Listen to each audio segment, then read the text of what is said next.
Hello everyone, welcome to the channel. स्वागत है आपका अपने यूट्यूब चैनल पर।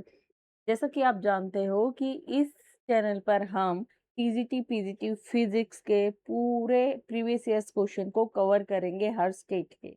इस टाइम हमारी जो सीरीज चल रही है वो एस्टेट के रिगार्डिंग है, क्योंकि एस्टेट नवंबर में होना है। ठीक है, उससे पहले अगर हम प्रीवियस ईयर्स क्वेश्चन को डीपली थोरोली एनालिसिस कर लेते हैं तो उसमें हमारा अच्छे मार्क्स स्कोर करने का चांस होता है, क्योंकि कंसेप्ट वही होता है, बस उसका एप्लीकेशन होता है। अगर आपको कंसेप्ट की समझ है तो आप उसको अप्लाई भी कर पाएंगे। ठीक है, चलो करते हैं अपना 13th क्वेश्चन से। क्या कहता है हमारा 13th क्वेश्चन जो 2024 में पूछा गया है। ये कह रहा है रोड है length L placed along the X axis between X is equal to 0 and X is equal to L.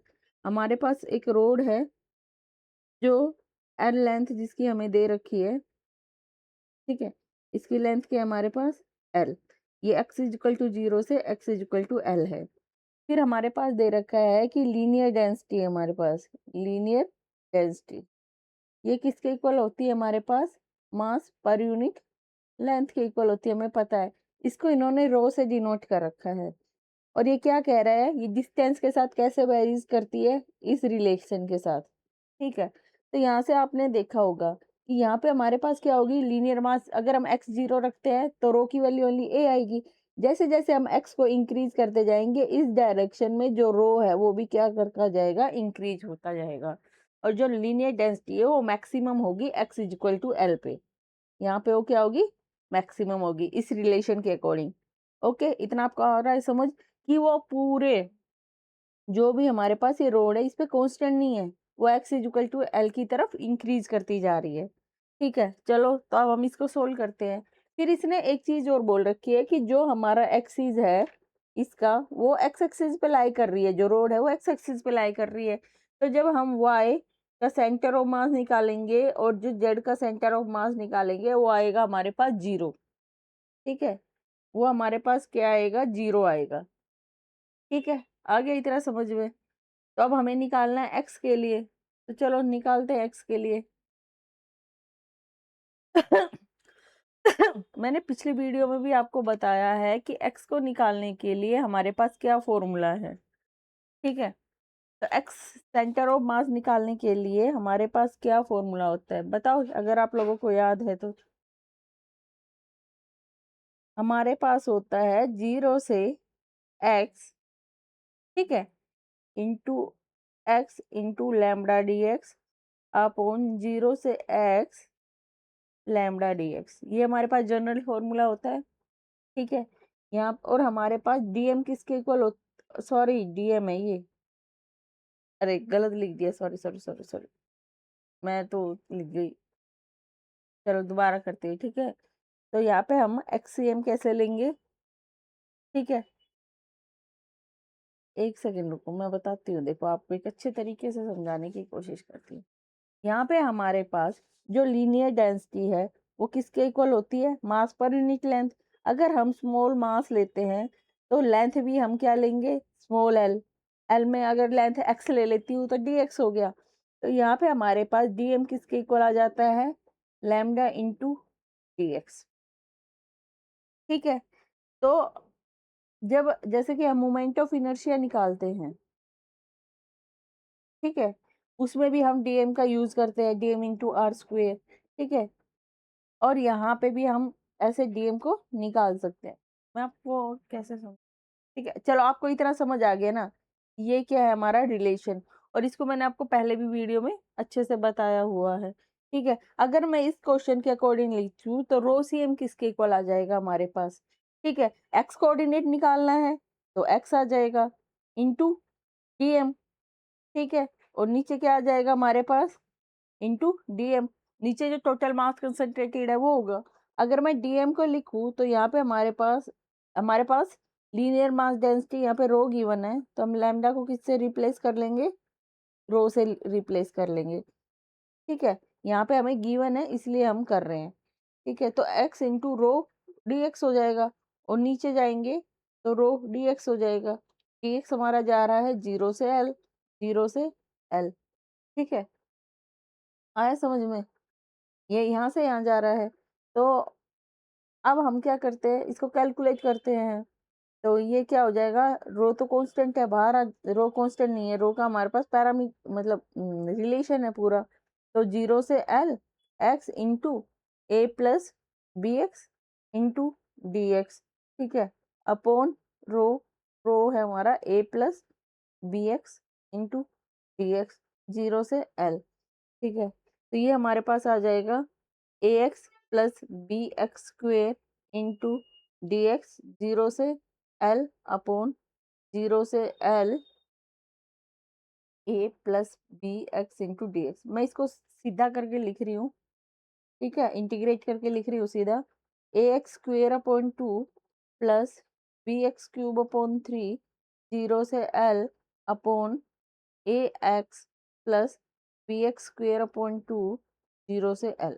Value put करते हैं इसमें, तो ये आ जाएगा a L square by 2 plus b L square cube upon 3, ठीक है, अपॉन में a L plus b L square upon 2। B L common आ रहा है और इसका एलसीएम ले लेते हैं, तो ये आ जाएगा एल अगर निकाल देते हैं तो ए एल 3 एल, क्योंकि यहाँ से भी एल निकलेगा, यहाँ से भी एल निकलेगा, दोनों कैंसिल हो जाएगा, ठीक है। तो 3 ए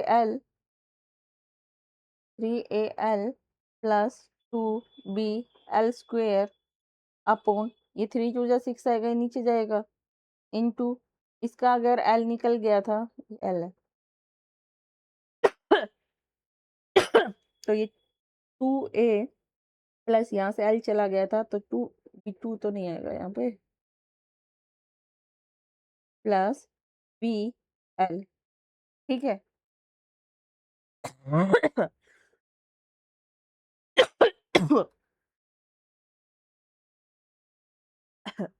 सॉरी, तो यहाँ से हमारे पास 2 आएगा, तो यहाँ से 2 3 जा 6 हो जाएगा, तो ये आएगा हमारे पास 3 A L plus 2 B L square upon 3 2 जा 6 ए प्लस 2 बी एल, नहीं सॉरी 3 बी एल। एक छोट जब कहीं पे मिस्टेक होना स्टार्ट हो जाए ना, तो वो बार बार होती है ना, आपने भी नोट किया होगा। 3 2 जा 6 A plus 3 B L, 6 A plus 3 L, ठीक है। देखते हैं हमारा कौन सा आंसर है,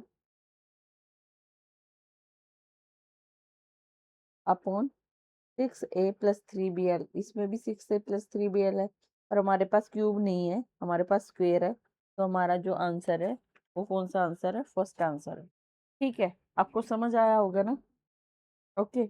और वाई के लिए हम अगर सेंटर ऑफ मास लिखते हैं तो Y D M upon D M, ये हमारे पास कॉन्टिन्यूस बॉडी के लिए होता है, मैंने आपको लास्ट वीडियो में बताया था, ये कॉन्टिन्यूस के लिए लेते हैं, ठीक है। और अगर हम डिस्क्रीट के लिए लेते हैं तो एक्स क्या होता है, m1 x1 plus m2 x2 तो ऑन अपॉन में m1 प्लस m2, ये होता है हमारा सेंटर ऑफ मास डिस्क्रीट के लिए, ठीक है। आई होप यहाँ पे, आई होप आपको ये समझ आया होगा। और यहाँ पे जब हम लीनियर के लिए जब नोटेशन यूज करते हैं वो हम लैम्डा करते हैं, पर इस क्वेश्चन में हमें रो गिवन है इसलिए हमने ये रो यूज किया है, ठीक है। चलो चलते हैं अपने नेक्स्ट क्वेश्चन की तरफ। इस क्वेश्चन में 24 में पूछा गया, ये कह रहा है uniform sphere of mass 2 kilogram radius 10 centimetre is release from rest on an incline plane, make an angle of 30 with the horizontal. ये क्या कह रहा है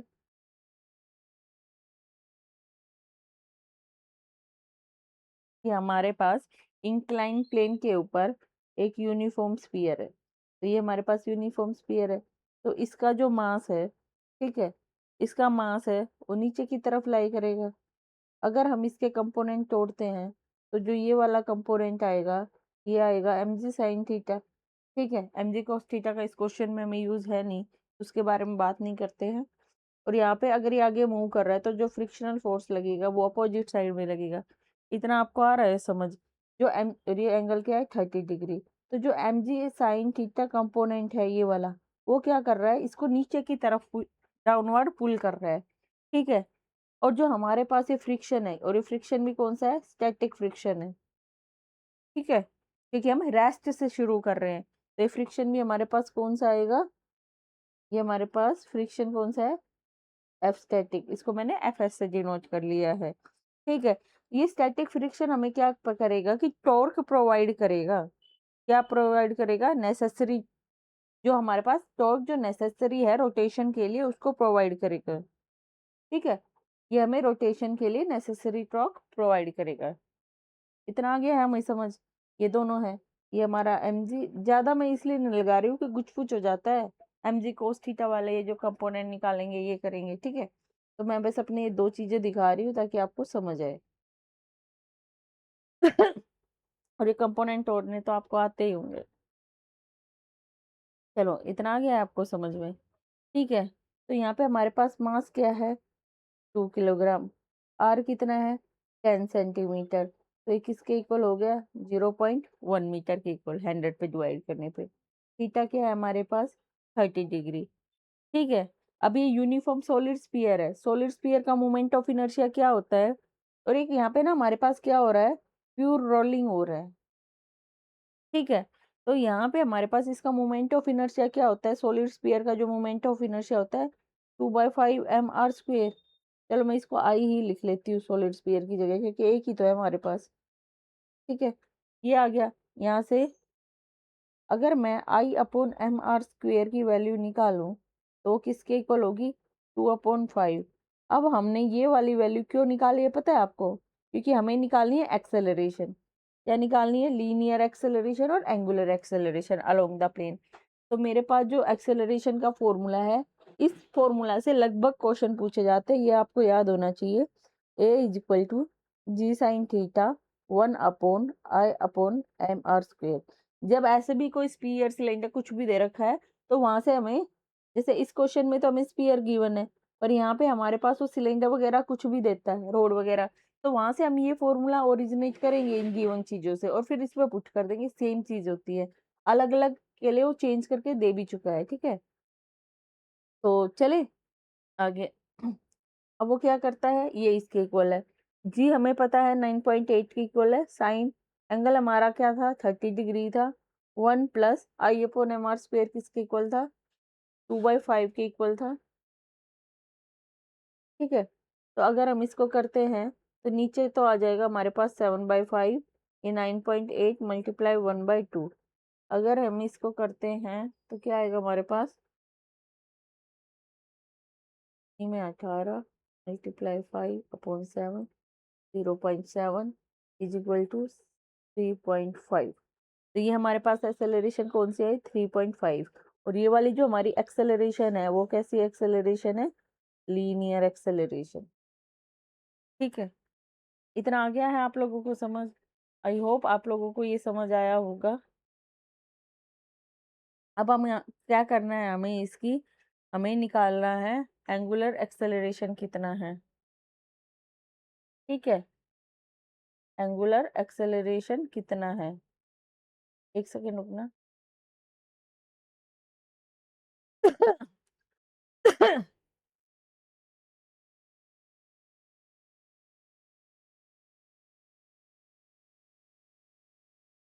अब हम क्या निकालते हैं, चलो स्टार्ट करते हैं, एंगुलर एक्सेलरेशन निकालते हैं। ये इक्वल टू होता है अल्फा = AR। ये तो आप बार बार यूज कर रहे हो ना कि जब रोटेशन के अंदर लेते हैं तो लीनियर एक्सेलरेशन हमारे पास होती है रेडियस इंटू, मतलब लेंथ इंटू एंगुलर एक्सेलरेशन। ये फॉर्मूला तो आप लोग बार बार यूज कर रहे हो। ठीक है, आपको ये याद होना चाहिए। और ये लीनियर एक्सेलरेशन है, ये हमारे पास उसको स्फीयर को नीचे की तरफ लेके आ रही है। ठीक है, इतना तो आया है ना आपको समझ में। ठीक है, और इतना आ गया है। अब हमें निकालना है एल्फा। एल्फा क्या होगा हमारे पास, A/R। ए है हमारे पास 3.5 और आर हमारे पास कितना था, भूल गई हूँ मैं, 0.1। और आर को हमने स्मॉल आर से डिनोट कर रखा है भाई, स्मॉल आर से। तो ये हमारे पास है 0.1, तो ये हमारे पास आ जाएगा 35। क्या मैं इसको मीटर/सेकंड² लिख दूं, नहीं, ये हमारे पास एक्सेलरेशन है, तो ये क्या हो जाएगी, रेडियन/सेकंड²। आई होप आपको ये क्वेश्चन समझ आया होगा। ठीक है, अब तक आपने अपना दिमाग भी लगा लिया होगा कि इसका मैं कोस थीटा का कंपोनेंट कैसे लिखूं। एक तो आप लोगों को अगर फिजिक्स पढ़ रहे हो तो कंपोनेंट तोड़ने आने चाहिए कि दोनों कंपोनेंट हमेशा 90 डिग्री पे टूटते हैं। ठीक है, अब अगर आप इसको इधर तोड़ने की कोशिश करो कोस कंपोनेंट, वो नहीं हो सकता है क्योंकि हमारा मास किधर है, इसके अलोंग 90 डिग्री का एंगल बनेगा इनका, ये बीच में आएगा हम, दूसरा किधर जाएगा हमारा। तो आप बताओ कौन सा होना चाहिए। तो ये वाला mg कोस कंपोनेंट होगा यहाँ पे, ये नहीं होगा। ठीक है, अगर ये हमारे पास ऐसे होता है, इस तरह डायरेक्शन होती है इसकी हमारी, तब हमारे ये दो कंपोनेंट होते। अब ये इधर है तो हमारे ये दोनों कंपोनेंट ये होंगे। ठीक है, आई होप आपको समझ आया होगा। और हमारा 3.5 और 35 है। 35, पहले इसने पूछा एंगुलर, हाँ तो एंगुलर हमारी 35 आई है, तो इसका आंसर है 2। आई होप आपको समझ आया होगा। ये हमारा एस्टेट 2024 का आंसर। हाँ, a uniform thin ball of mass 6 kg length 2.4 meter is bent to make an equilateral hexagon। ये क्या कह रही है, हमारे पास एक बार की लेंथ मास था 6 किलोग्राम। ठीक है, थिन बार थी उसका, और उसकी लेंथ थी 2.4 मीटर। उसको हमने क्या किया है, इक्विलेटरल हेक्सागन में कन्वर्ट कर दिया है।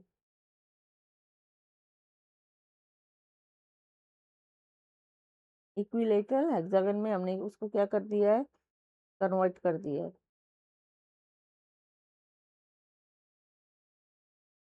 ठीक है, ये हमारे पास क्या है, इक्विलेटरल हेक्सागन है।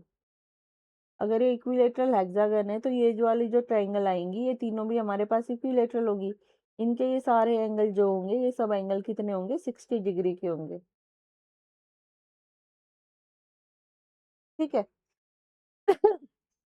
सारे ही एंगल 60 डिग्री के होंगे। और मैं अगर यहाँ से एक परपेंडिकुलर ड्रॉ करती हूँ यहाँ से, तो ये इसका परपेंडिकुलर होगा। ठीक है, इतना आ गया है समझ में। तो अगर मैं, जो हमारा क्या निकालना है, मोमेंट ऑफ इनर्शिया निकालना है ना, एक ट्रायंगल के अलोंग निकाल लूँ, एक इस ट्रायंगल के अलोंग अगर मैं मोमेंट ऑफ इनर्शिया निकाल लूँ, इस एक्सिस के अलोंग, इस सेंटर एक्सिस के अलोंग हमें निकालना है कि हमारा मोमेंट ऑफ इनर्शिया कितना होगा। तो मैं इस एक का निकाल से 6 से मल्टीप्लाई कर दूं तो हमारा सेम आंसर आएगा। ठीक है, अब ये कह रहा है थिन बार लेंथ है, उसका मास है 6 किलोग्राम। जो हमारे पास बार थी, जो ये लेंथ थी, वो हमारे पास कितनी थी, सॉरी लेंथ थी हमारी 2.4। तो एक की कितनी आएगी, इक्विलेटरल है तो मैं इसको 6 से डिवाइड कर देती हूँ। और इसका मास था 6 किलोग्राम, जो यूनिफॉर्म डिस्ट्रीब्यूटेड था। तो अगर मैं एक बार का जो मास निकालना चाहूँ वो भी 6 से डिवाइड हो जाएगा। तो चलो करते हैं। हेक्सागन के लिए क्या होगा हमारे पास, जो मास होगा वो 1 किलोग्राम हो जाएगा, और लेंथ है, अगर वो मैं 6 से डिवाइड करती हूँ तो वो हो जाएगी हमारे पास 0.4। आई होप आपको इतना समझ आया होगा, मीटर। ठीक है, मैंने मान लिया कि जो ये परपेंडिकुलर डिस्टेंस है ये क्या है, मेरा आर। ये परपेंडिकुलर डिस्टेंस है मेरा आर। ये इक्विलेटरल ट्रायंगल है, ये परपेंडिकुलर डिस्टेंस है मेरा आर। ठीक है, और इसकी जो ये लेंथ है, ये मान ली मैंने एल लेंथ है अंदर। ठीक है, और ये एंगल है हमारा 60 डिग्री। और ये बाइसेक्ट कर रहा है, परपेंडिकुलर है, तो ये 30 डिग्री होगा। ये वाला एंगल भी क्या होगा, 30, दोनों 30 होंगे। ठीक है, ये वाला भी 30 होगा और ये वाला भी 30 होगा। जो हमारे पास ये हाफ एंगल है ये भी 30, और ये हाफ एंगल है ये भी 30 है। ठीक है, आ गया समझ में। तो पीवीपी एच पाइथागोरस थ्योरम से हम देखेंगे, तो यहाँ पे हमारे पास are equal to L cos 30 हो जाएगा। ठीक है, ये आर क्या हो जाएगा, एल कोस 30। ठीक है, इतना समझ आया। कोस 30 होता है √3/2, तो ये हमारे पास √3/2 एल हो जाएगा। अगर मैं यहाँ पे आर स्क्वेयर लेती हूँ तो यह 3/4 एल स्क्वेयर हो जाएगा। ठीक है, आई होप आपको ये समझ आया होगा। अब मैं क्या करती हूँ, पैरेलल एक्सिस थ्योरम लगाती हूँ कि एक साइड के अलोंग मोमेंट ऑफ इनर्शिया कितना है। टोटल हमारे पास 6 साइड है, तो बाद में हम उसको 6 से मल्टीप्लाई कर देंगे। ठीक है, तो मैं पहले क्या निकालती हूँ, आई सेंटर ऑफ मास। ठीक है, सेंटर ऑफ मास के अलोंग कितना है, plus m into R square, कि हमारे पास आर स्क्वेयर की मतलब कितने डिस्टेंस पे है हमारा। ठीक है, तो वो हमारे पास क्या हो जाएगा, mr²। ठीक है, आ रहा है इतना समझ में? ठीक है, एक साइड के अलोंग निकाल रहे हैं हम, इस साइड के अलोंग। ठीक है, ये परपेंडिकुलर डिस्टेंस है, ये r पे है, ये क्या है r। ठीक है, तो ये mr² हो जाएगा, ये 1/12 ml² हो जाएगा। ठीक है, और ये 90 डिग्री है, ये फॉर्मूला ना मैं आपको अभी आगे बताती हूँ कि यहाँ पे कैसे आया है। ठीक है, लास्ट में मैं आपको पूरा एक्सप्लेन करती हूँ। तो ये हमारे पास किसके इक्वल आ जाएगा, 1/12 ml²।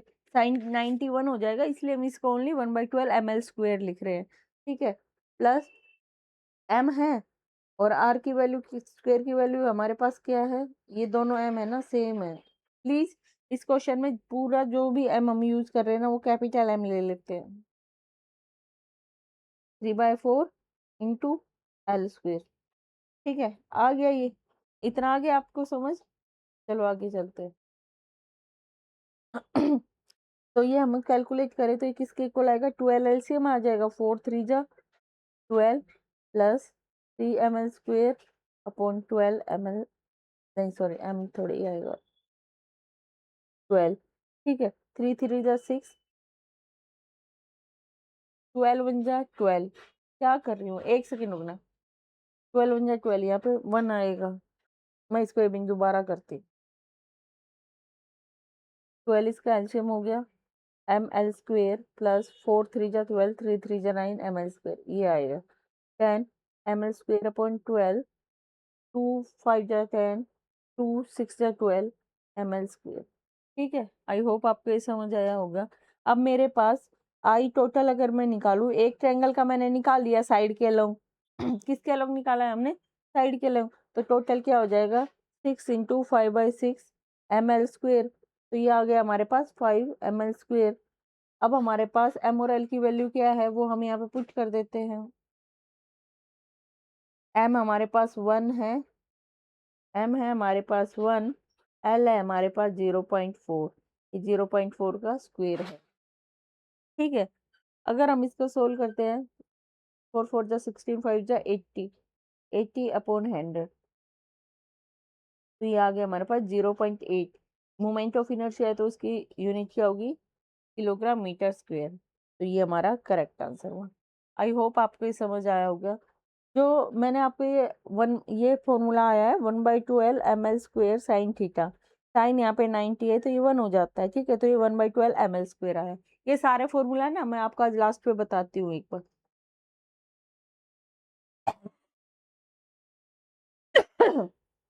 ठीक है, सारा मैं आपको कर दूंगी एक्सप्लेन। ये हमने इस साइड के अलोंग निकाल लिया, फिर इस साइड के अलोंग निकालेंगे, फिर इस साइड के, फिर इस साइड के, फिर इस साइड के, 6।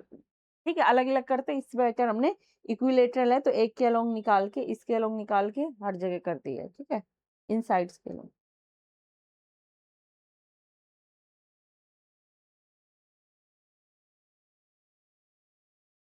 और आपके एक क्वेश्चन हो रहा होगा कि ये इक्विलेटरल ट्रायंगल है ना। ठीक है, ये याद रखना। क्या कह रही थी मैं, क्या क्वेश्चन है? चलो ठीक है, चलो आगे चलो।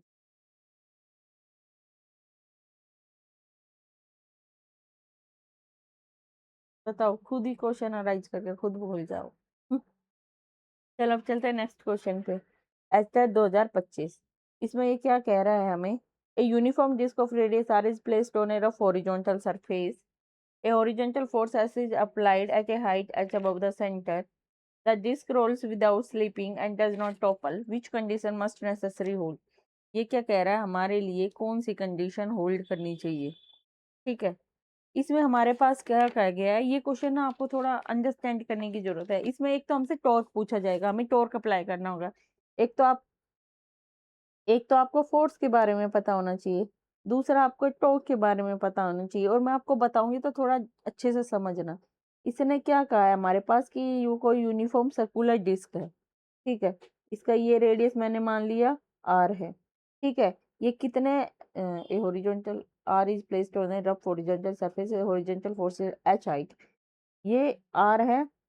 इससे h हाइट पे यहाँ पे एक फोर्स लग रहा है। ठीक है, ओके, ये फोर्स है, कौन सा फोर्स है? Applied force. इतना आया समझ में? ठीक है। और इस पे अगर ये रफ सरफेस पे मूव कर रही है तो यहाँ पे क्या लगेगा? Frictional force. और जो फ्रिक्शनल फोर्स होगा ये अपोजिट डायरेक्शन में होगा इधर। इसको मैं एफ आर से डिनोट कर रही हूँ। इतना आगे आपको समझ?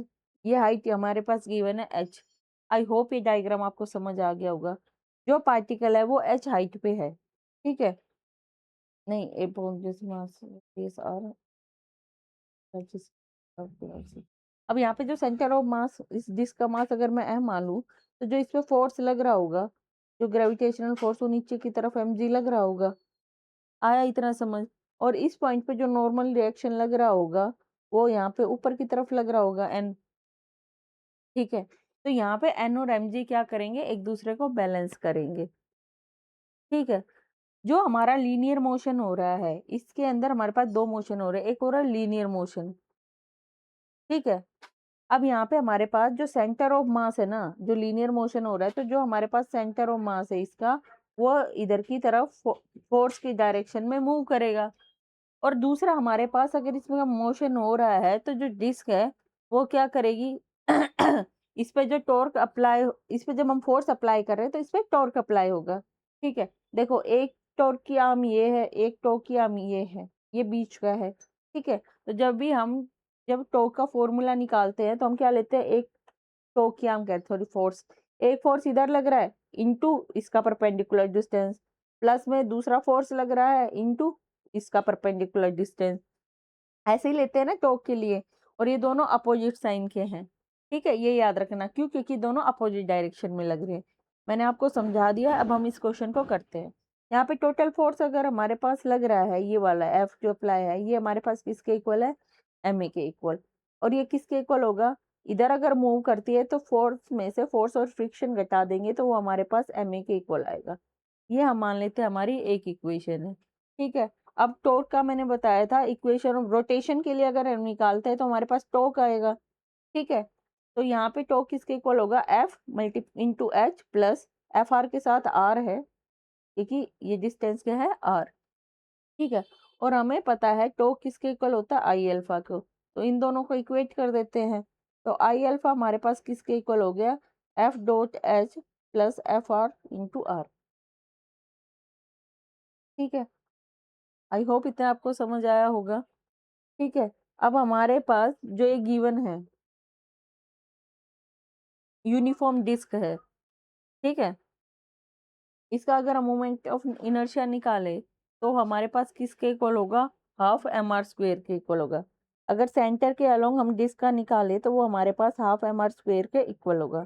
तो हमें यहाँ पे रख देती हूँ हाफ, एम मैं कैपिटल ही ले रही हूँ, आर आर कैपिटल लेना पड़ेगा, कैपिटल ले रखा है क्योंकि हमने, into F dot H plus F R into R, ठीक है? ये हमारे पास कौन सी होगी? दूसरी इक्वेशन होगी, ठीक है? अब हमारे पास क्या होता है?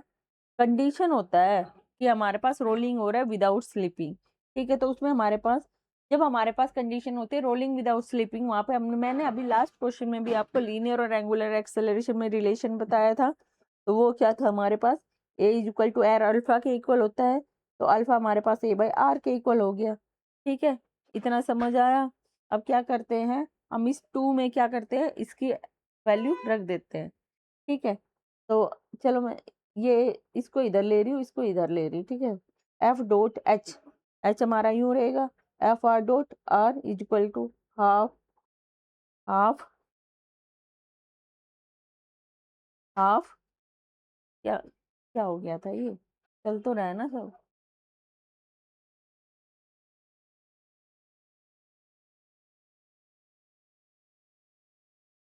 ओके, ठीक है सब,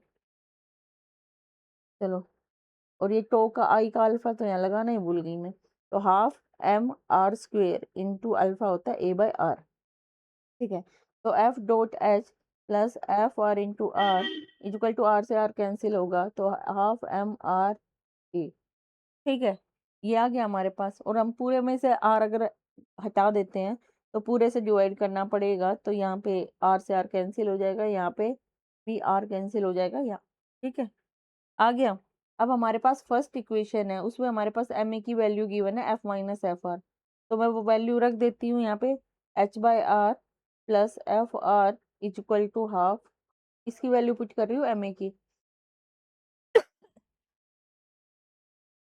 इक्वेशन 1 से, एफ माइनस एफ आर, ठीक है सॉरी, ये इसके इक्वल आ गया है। ठीक है, अब हम एफ, ये एफ ऐसा ही ले लो, एफ एक तरफ ले लेते हैं, कैसे, बड़ा ही एफ ले लेते हैं भैया, ये नोटेशन में ना थोड़ी दिक्कत हो जाती है करते करते। ठीक है, अब इसको कर लेते हैं। ठीक है, तो एफ आर एक तरफ लेके जाते हैं, दूसरा एक तरफ, तो एफ आर वो माइनस हाफ आएगा, तो प्लस हाफ एफ आर, ये हाफ एफ हो गया, plus minus F into H by R हो गया। ठीक है, अब इसमें से हम एफ आर को, ये हो गया 3/2 एफ आर हो गया इज इक्वल टू, इसमें से एफ बाहर लेते हैं, तो 1/2 माइनस एच बाय आर हो गया, तो ओनली मैं एफ आर की वैल्यू निकालूँ तो ये 2/3 हो जाएगी, मतलब ये 2 ऊपर जाएगा 3 नीचे जाएगा दूसरी तरफ जाके वो मैं पूरे अंदर तक इसको मल्टीप्लाई कर देती हूँ, तो एफ, ये 3 नीचे आएगा तो 3, ये 2 ऊपर जाएगा, मैं इसको अंदर मल्टीप्लाई कर देती हूँ, तो ये 1 माइनस 2h अपॉन आर हो जाएगा। ये हमारा एफ आर का फॉर्मूला आ गया है। ठीक है, एफ आर का फॉर्मूला हमारे पास आ गया है। ये हमने क्यों निकाला है, क्योंकि हमारी जो डिस्क है वो रोल कर रही है विदाउट स्लिपिंग के, डिस्क जो रोल कर रही है वो विदाउट स्लिपिंग के लिए रोल कर रही है, तो जो हमारा फ्रिक्शनल फोर्स होता है ना, वो मैक्सिमम, जो मैक्सिमम अवेलेबल स्टैटिक फ्रिक्शन होता है ना, उससे ज़्यादा नहीं हो सकता, और हमारा मैक्सिमम अवेलेबल स्टैटिक फ्रिक्शन कितना होता है, वो होता है म्यू एन के, म्यू एम जी के इक्वल, तो जो हमारा ये है ना, ये इससे ज़्यादा नहीं हो सकता है। ठीक है, क्योंकि हमारी क्या कर रही है, मूव कर रही है, तो हमारे पास जो फोर्स ऑफ फ्रिक्शन है वो किसके इक्वल होगा, मैक्सिमम स्टैटिक फ्रिक्शन के लेस देन और इज इक्वल टू होगा। ये कंडीशन तो मैं पहले जो न्यूटन्स लॉज ऑफ मोशन में आपको स्टैटिक फ्रिक्शन की मैक्सिमम वैल्यू को हम लिमिटिंग फ्रिक्शन कहते हैं, ये सब बता चुकी हूँ। ठीक है, आप वहां से देख सकते हो। अगर मैं इसकी वैल्यू रखूँ एफ आर की, तो ये होती है f/3 1 minus 2h upon R, ठीक है, less than equal to mu M G. ठीक है, ये हमारे पास कंडीशन आ गई है। ठीक है, तो हमारे पास जो फ्रिक्शनल फोर्स है वो हमेशा लेस देन इक्वल टू होना चाहिए म्यू एम जी के। चलो अब मैं बताती हूँ आपको, हमारा जो एच है, एच की वैल्यू हमारे पास मिनिमम से मैक्सिमम कितनी हो सकती है, एच की वैल्यू क्या तो 0 होगी, या मैक्सिमम कहाँ तक जाएगी, r/2 ले लेते हैं, उसके बाद r ले लेते हैं, तो मैक्सिमम तो r तक जाएगी वो टॉप पे, क्योंकि रिम का टॉप है हमारे पास, यहाँ पे तो r ही होगा। ठीक है, और हमने r के ऊपर h लेना शुरू किया है, तो 0 से r, 0 से r ही वैल्यू जाएगी हमारी। ठीक है, तो अगर मैं h की वैल्यू, किसकी वैल्यू है ये, h की वैल्यू है, अगर मैं h की वैल्यू जब 0 लेती हूँ, ठीक है, ये तीनों वैल्यू लेंगे हम यहाँ पे, h की वैल्यू अगर मैं यहाँ पे 0 लेती हूँ और यहाँ पे h की वैल्यू पुट करती हूँ, तो मेरे पास क्या आएगा, h 0 है। ठीक है, तो मेरे पास एफ आर किसके इक्वल आ जाएगा, ये रहा हमारा फॉर्मूला, h अगर हमने 0 रखी तो एफ आर आ गया हमारे पास f/3। ठीक है, तो अगर ये f/3 आता है, एफ आर आ गया हमारा f/3। ठीक है, फ्रिक्शनल फोर्स है हमारा, वो जो फोर्स लग रहा है उसका 1/3 है। ठीक है, और यहाँ से अगर मैं देखती हूँ, इस वाली इक्वेशन से अगर मैं देखती हूँ, तो हमारे पास एफ है वो किसके इक्वल होगा, less than equal to 3 mu M G. ठीक है, इतना आ गया है समझ। ठीक है, अगर मैं एच की वैल्यू आर लेती हूँ, तो एफ आर हमारे पास क्या हो जाएगा, एच की वैल्यू अगर मैं आर लेती हूँ, यहाँ पे अगर मैं एच की वैल्यू आर लेती हूँ, तो मेरे पास यहाँ पे 1 माइनस 2 आएगा, तो माइनस f/3 हो जाएगा, तो एफ आर हो जाएगा हमारे पास माइनस f/3, और एफ की वैल्यू अब भी हमारे पास less than 3 mu M g आएगी। अगर मैं एच की r/2 ले लेती हूँ, अगर मैं इसकी जगह यहाँ पे r/2 पुट करती हूँ, तो एफ आर की वैल्यू हमारे पास क्या आ जाएगी, 0, एफ आर आ गया 0। ठीक है, यहाँ पे जो हमारे पास जो फ्रिक्शनल फोर्स है वो नीडेड ही नहीं है, क्योंकि एफ आर जब हमारे पास 0 आ रहा है, ठीक है, तो मैक्सिमम वैल्यू है, जो जो ये क्वांटिटी है इसकी हमारे पास मैक्सिमम वैल्यू कितनी जा सकती है, 1। ठीक है, इसकी हमारे पास जो मैक्सिमम वैल्यू है वो कितनी जा सकती है, इस वाली क्वांटिटी की जो मैक्सिमम वैल्यू है वो हमारे पास 1 जा सकती है, ठीक है। और जो हमारे पास मैक्सिमम फ्रिक्शनल फोर्स आया है वो हमारे पास क्या आया, F R is equal to F/3। F R maximum frictional force है क्योंकि ये तो जीरो है, ये माइनस F/3 है, ये वाला F/3 आया है, ये जीरो है, ये माइनस F/3 है, ये F/3 है, तो मैक्सिमम फ्रिक्शनल फोर्स इतना आया है और इसकी मैक्सिमम वैल्यू हमारे पास कितनी है, 1 है। तो ये यहाँ से ये आ जाएगा मैक्सिमम, हम H वाली जीरो को देखें तो, ठीक है। तो यहाँ से हमें क्या मिला है कि जो F/3 है, ठीक है, वो लेस देन है म्यू mg के, ठीक है। इतना आ गया समझ में कि वो हमारे पास लेस देन है म्यू mg के, और F को अगर देखें तो वो लेस देन है 3 म्यू mg के, ठीक है। इतना आ गया है हमारे पास, ठीक है। तो जब ये कंडीशन ये फॉलो करेगा तो ये क्या करेगा, रोल करेगा विदाउट स्लिपिंग, विदाउट स्लिपिंग, ठीक है। तो इसने हमारे कौन सी कंडीशन को फॉलो किया, क्वेश्चन में गिवन है इस वाली कंडीशन ठीक है। आई होप आपको ये समझ आया होगा। अब चलते हैं हम आज के अपने लास्ट क्वेश्चन पे, ठीक है। कौन सा क्वेश्चन है आज अपना, लास्ट क्वेश्चन है 2025 का।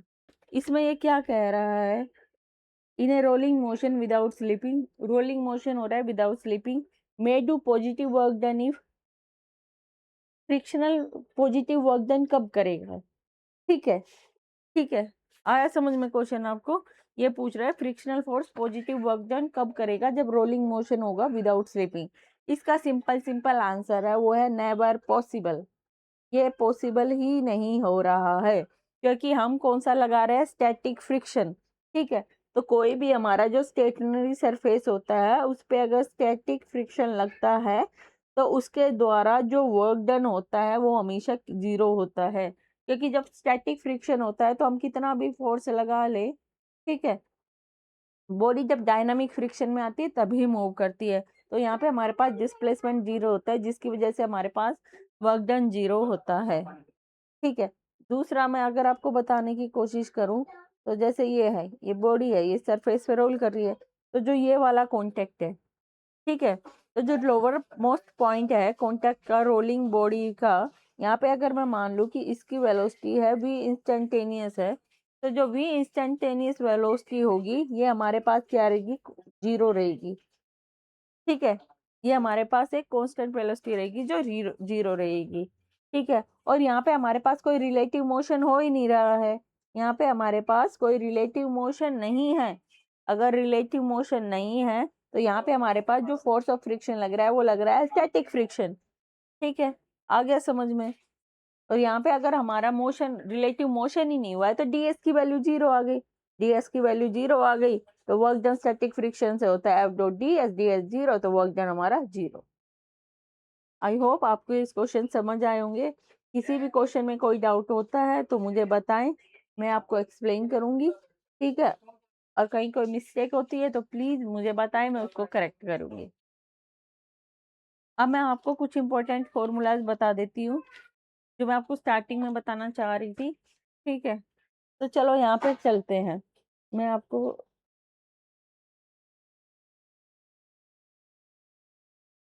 ठीक है। तो यहाँ पे मैं ले रही हूँ थिन रिंग, ले रही हूँ या थिन सिलेंड्रिकल शेल है हमारे पास एक, ठीक है। इधर क्या है हमारे पास, डिस्क है और सॉलिड सिलेंडर है, ठीक है।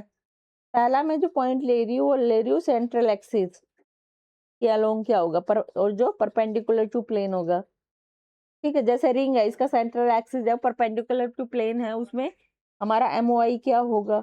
दूसरा सेंट्रल जो डायमीट्रिक एक्सिस ले रही हूँ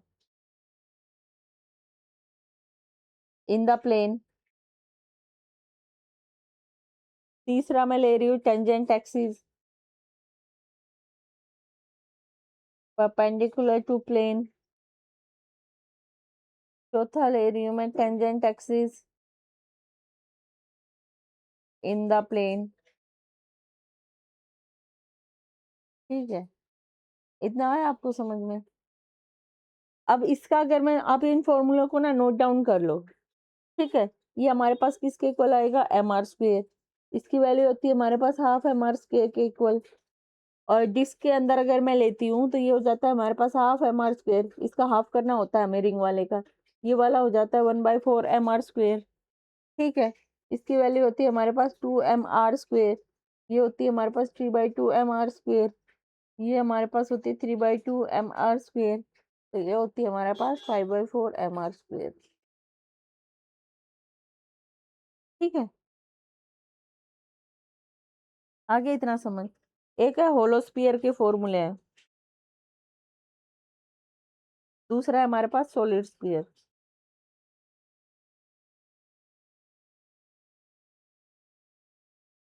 ठीक है, ये डायमीट्रिक, ये किसी डायमीट्रिक एक्सिस के अलोंग अगर मैं लेती हूँ, डायमीट्रिक एक्सिस के अलोंग, तो ये होगा 2/3 एम आर स्क्वेयर और ये होगा 2/5 एम आर स्क्वेयर।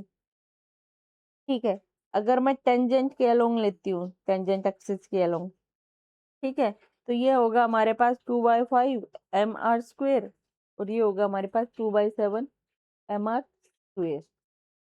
ठीक है, इसमें हम half M R square add करें, 1 एम आर स्क्वेयर ऐड करेंगे, 1 तो नहीं करते हैं हम। ठीक है, ये हमारा डायमेट्रिक एक्सिस के अलोंग ये है, ये है। इसको याद करने का फॉर्मूला क्या है, बस इनको आपको याद ही करना पड़ेगा, आप भूल नहीं सकते। और जो सोलिड स्फीयर है और होलो स्फीयर है, उनको आपको क्या करना पड़ेगा, क्रैम ही करना पड़ेगा।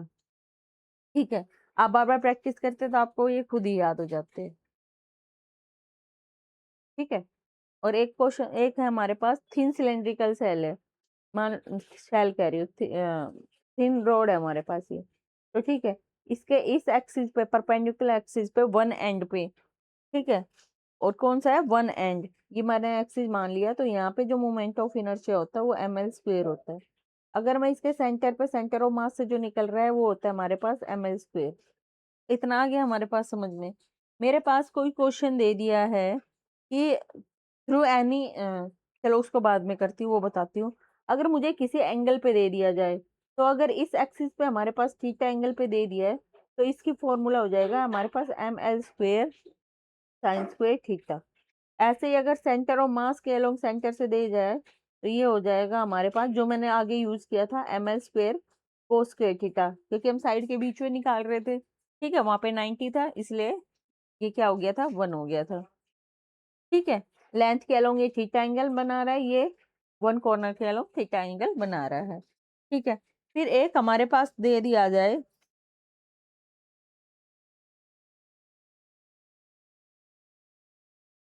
थ्रू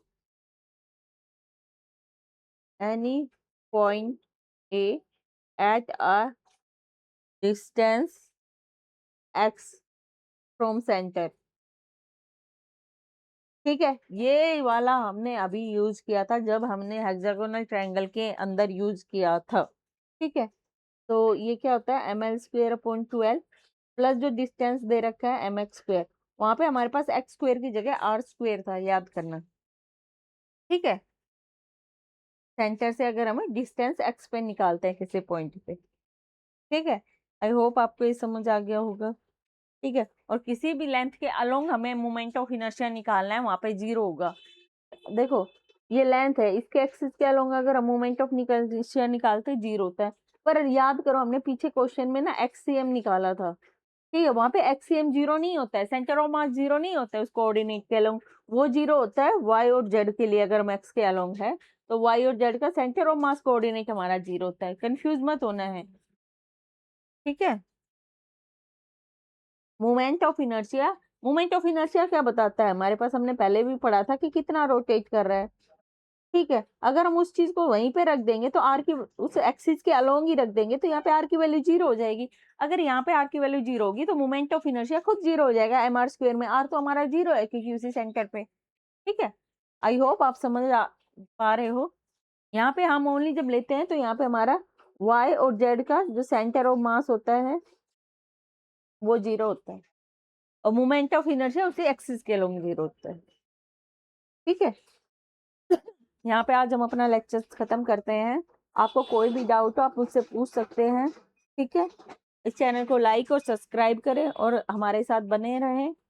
एस्टेट को क्लियर करने के लिए अपना एक स्टेप उठाएं। Thank you, bye.